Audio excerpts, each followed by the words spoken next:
Resigning can be an emotional experience for you and for your employer. And the reality is, although you're excited for that next step in your career, you don't want to leave your current employer feeling stressed about your absence. That's why in this video, we'll talk about 5 best resignation practices for a smooth position departure.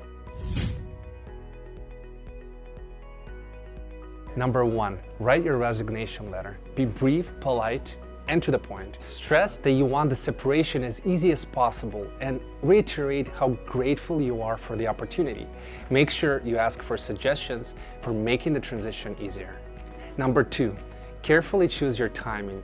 Sit down with your boss to discuss the resignation on Monday or Tuesday at around 4 p.m. This gives them time to process the decision, but not enough bandwidth to craft a counteroffer.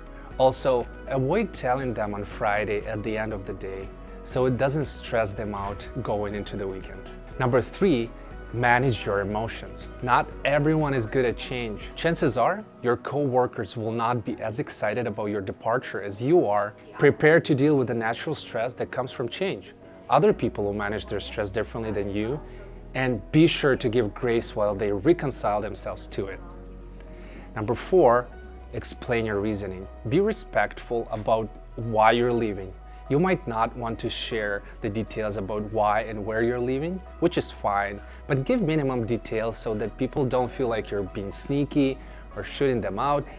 Focus on making the transition smooth above all else. Number 5, protect their intellectual property. Reassure your employer about your continued commitment to confidentiality. It demonstrates your trustworthiness and it eliminates the risk of them suspecting you if anything goes wrong after your departure. Your former employer will remember you by your behavior, and you want your resignation to be consistent with the way you behaved during your time at this job, in case you ever work with these people again.